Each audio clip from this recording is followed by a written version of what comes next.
بھائیوں بزرگوں کا آنا، آقا کے میلاد میں شامل ہونا اور اللہ جل جلالہ کی سنت پر عمل کرنا سب کو مبارک ہو۔ تمام لوگوں کو نبی کی بہت بہت مبارک ہو جی۔ اور آج ہمارا یہاں بیٹھا ہونا اس کا کوئی مقصد ہے، جو ہم سیرت النبی صلی اللہ علیہ وسلم کا جو پیغام تھا، جو آقا دو جہاں محمد مصطفیٰ صلی اللہ علیہ وسلم کا جو حکم تھا، کیا آیا ہم نے اس پر عمل کیا؟ تو آج کی جو ایک دو منٹ آپ سے لوں گا، زیادہ نہیں، آپ کا ٹائم ویسٹ کروں گا، لیکن کوشش کروں گا کہ ایک اچھی چیز، ایک اچھا پیغام آپ تک پہنچا دوں۔ میرے اور آپ کے کریم آقا جناب محمد مصطفیٰ صلی اللہ علیہ وسلم کی جو زندگی ہے وہ ہمارے لیے بہترین نمونہ ہے، اور یہ ہمارا عقیدہ ہے الحمدللہ۔ اگر آقا کی زندگی بہترین نمونہ ہے تو میرے اور آپ کے آقا نے اپنے گھر کو عبادت گاہ بنایا، جسے ہم مسجد نبوی کہتے ہیں۔ یہاں پہ بہت سارے لوگ ایسے بیٹھے ہیں جو وہاں پہ زیارت کر کے آئے ہوئے ہیں، یہ کچھ سنی سنائی بات نہیں کر رہا میں آپ سے۔ الحمدللہ میں نے خود وہاں پہ جا کے زیارت کی ہے، اور میرے اور آپ کے کریم آقا نے حکم دیا کہ اپنے گھروں کو عبادت کا بناؤ تاکہ تمہارے گھر میں رحمت کے فرشتے اترے۔ کیا ہم نہیں چاہتے کہ ہمارے گھر میں رحمت کے فرشتوں کا نزول ہو؟ یہ تب ہوگا جب نبی صلی اللہ علیہ وسلم کی زندگی کو ہم اپنائیں گے۔ جامع پہنا آقا نے عمل کیا، یہ میرے آقا کا عمل تھا، ہم نے گھر کو عبادت کا بنانا تھا۔ عبادت گاہ میں کی جاتی ہے، چاہے وہ شکل مسجد کی ہو، چاہے وہ شکل کسی گھر کی ہو، عبادت گاہ میں عبادت کی جاتی ہے۔ اور وہاں پہ کوئی کنسپٹ نہیں ہے آپ طریق اٹھا لیں، چاہے وہ اسلام کی اٹھا لیں، کسی فرقے کی اٹھا لیں، آپ کو کسی جگہ یہ تاریخ نہیں ملے گی۔ ہاں، تشریح میں آپ کو تعبیر ضرور ملے گی جو انہوں نے تشریح کی ہوئی ہیں، لیکن جہاں بھی آیا ہے ذکر وہ عبادت کا آیا ہے۔ یہ نہیں کہا گیا کہ آپ سن لو تو نفل گھر پڑھو اور فرض جا کے مسجد میں پڑھو ورنہ آپ کی نماز نہیں ہوگی، یہ کسی جگہ نہیں آیا۔ جو بھی ذکر ہوا ہے، جہاں بھی ذکر آیا ہے، لفظ عبادت کا ذکر آیا ہے، نہ کہ سنت نفل یا فرض کا آیا ہے۔ اور اللہ کے نبی کا حکم کہ اپنے گھروں کو عبادت کا بناؤ، تو یہ تو حکم مصطفیٰ تھا کہ ہم نے مانا نبی کا حکم؟ نہیں مانا۔ نبی کا عمل مانا؟ نہیں مانا۔ پھر میرے اور آپ کے آقا نے دو چیزیں خوف کے لیے بتائی، ڈر کے لیے بتائی۔ دو چیزیں خوف اور ڈر کے لیے بتائی۔ وہ کیا؟ فرمایا وہ گھر قبرستان ہے جہاں عبادت نہ ہو۔ وہ گھر قبرستان ہے، اور قبرستان مردوں کی جگہ ہے، زندوں کی جگہ نہیں ہے۔ اور میرے اور آپ کے کریم آقا نے فرمایا میں اس گھر کو آگ لگا دوں جہاں عبادت نہ ہو۔ مجھے خوف ہے وہاں پر عورتیں اور بچے ہیں، میں آپ کو پیغام پہنچا رہا ہوں۔ اور جہاں تک میرے بھائیوں، میرے بزرگوں، دوستوں، مسجد کا ذکر ہے تو الحمدللہ مسجد کے ماننے والے ہیں، کوئی منکر نہیں ہے ہم، وہ بھی عبادت کا ہے۔ اس کے لیے اللہ کے نبی نے مرکز کا حکم دیا تھا، اجماع کے لیے مرکز بنایا گیا تھا۔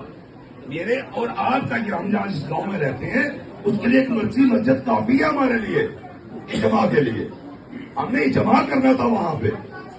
اور سب سے خوبصورت ترین آپ کو بات بتا دوں، نماز فرض ہے، فرض عین نہیں ہے، یہ کسی جگہ نہیں لکھا۔ ہاں ہمارے علماء نے مفسرین نے اس کی تشریح میں لکھا کہ یہ لازمی ہے، لازمی ہے، نماز پڑھے، نماز کے بغیر گزارا نہیں ہے، یہ سیدھا رستہ دکھاتی ہے۔ لیکن بیس ٹھیک ہوگی تو رستہ سیدھا ملے گا نا، عبادت کا اجر ملے گا، عبادت کا ثواب ملے گا۔ لیکن جب بات آئی نا آپ کی اور میرے رزق کی، تو اللہ پروردگار نے اپنے حبیب کو حکم دیا، میرے حبیب کہہ دو امت سے کہ رزق حلال عین عبادت ہے۔ ہم نے عین عبادت کو چھوڑ کے اس عبادت کی طرف دوڑ لگا دی ہے، اور اس عبادت نے بھی کیا دیا ہے کہ آج باپ بیٹے کو، بیٹا باپ کو جہنمی کہہ رہا ہے۔ اس تفریق نے جو ہمیں دیا وہ میں آپ کو بتا رہا ہوں، ہمیں سوائے نفرت کے کچھ نہیں ملا۔ یہ ہم کس لیے کٹے ہوئے ہیں؟ آقا کے میراث کے لیے۔ ہم آقا کا ماننے والے ہیں، آقا کے صحابہ کے ماننے والے ہیں، آقا کے گھرانے کے ماننے والے ہیں، اللہ کے اولیاء کے ماننے والے ہیں. ہم کسی سے نفرت کرنے والے نہیں بیٹھے ہوئے یہاں پہ, ہم محبت کرنے والے بیٹھے ہوئے ہیں. اس میں کوئی تفریق نہیں ہے. ہم یہاں پہ دیکھ لے, ہو سکتا ہے یہاں پہ کتنے مسالک کے لوگ, کتنے سوچ کے لوگ بیٹھے ہوئے ہیں. ہر بندے کی اپنی فکر ہے, ہر بندے کی اپنی سوچ ہے, لیکن اللہ کا واسطہ ہے, جب نبی کا دن آئے, نبی کا نام آئے, تو یہ وہ ایسا ٹائم ہے, وہ ایسا مقام ہے جہاں سب کو اکٹھا ہونا چاہیے. نہ کہ ہم ٹکڑوں میں بٹے ہوئے ہوں, نہ کہ ہم نفرت میں بٹے ہوں.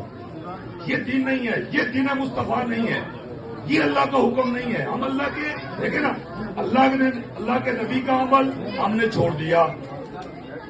وہ کیا عمل تھا؟ وہ اللہ کی عبادت تھی. تکبیر، اللہ کی عبادت. نعرہ رسالت، نعرہ حیدری. جب اللہ کے دین کے لیے ہم نے نکلنا ہے تو نبی کا عمل خوبصورت ترین عمل ہے. تو اس لیے ہم نے نبی کے عمل کو لینا ہے, نبی کے حکم کو لینا ہے. ہم نے تو ہر جگہ نبی کے عمل اور نبی کے حکم کی نفی کی ہوئی ہے, اور ہمیں کوئی خوف نہیں ہے. بے شک ہمارے گھروں کو آگ لگ جائے, بے شک ہمارے گھر قبرستان بن جائے, ہمیں کوئی خوف نہیں ہے. اور مختصر میں آپ کو چھوٹا سا آخری بات, کہ وہی عبادت جو آپ میرے گھر میں 5 فرد میں مثال دے رہا ہوں آپ کو, 2 مرد ہیں 3 عورتیں ہیں. 2 مرد مسجد چلے جاتے ہیں عبادت کرنے کے لیے, 27 درجے لینے کے لیے, ماشاءاللہ ملتے ہیں, کوئی بحث نہیں ہے, اس میں کوئی نکاری نہیں ہے. لیکن اس 27 انہیں چبن کر کے ہم نے اکٹھا کیا, تو جب 1 سال کا مینیو بنایا ہم نے, تو ہمیں کتنا اجر ملا, تو پتہ چلا تقریباً راؤنڈ اباؤٹ 30 لاکھ درجات ہمیں نے اکٹھے کیے. ایک کر کے 2 فرد نے 1 سال میں تقریباً 30 لاکھ درجات اکٹھے کیے. لیکن وہی عبادت اگر آپ نے گھر میں کی ہوتی تو 1 کروڑ 3 لاکھ سم تھنگ بن جاتے. تب 1 کروڑ والا بہتر ہے یا 30 لاکھ والا بہتر ہے؟ اگر ہم نبی کے عمل کو لیں گے تو وہ 1 کروڑ سے اوپر درجات ملیں گے. نبی کے اگینسٹ جائیں گے تو 30 لاکھ ملیں گے. جب اگینسٹ جائیں گے تو وہ بھی نہیں ملیں گے معذرت کے ساتھ. جب نبی کے عمل کو نہیں مانیں گے تو وہ بھی نہیں ملیں گے. تو برائے مہربانی اللہ آپ کو زندگیاں دے, اللہ آپ کو سلامت رکھے, اللہ آپ کے لیے خیر والے معاملے کرے, آقا کا میلاد منانے والے بنے. یہ وہ کریم آقا ہے جو وجہ تخلیق کائنات ہے, جن کے بغیر دین کا کوئی کنسپٹ نہیں ہے, کوئی معاملہ نہیں ہے.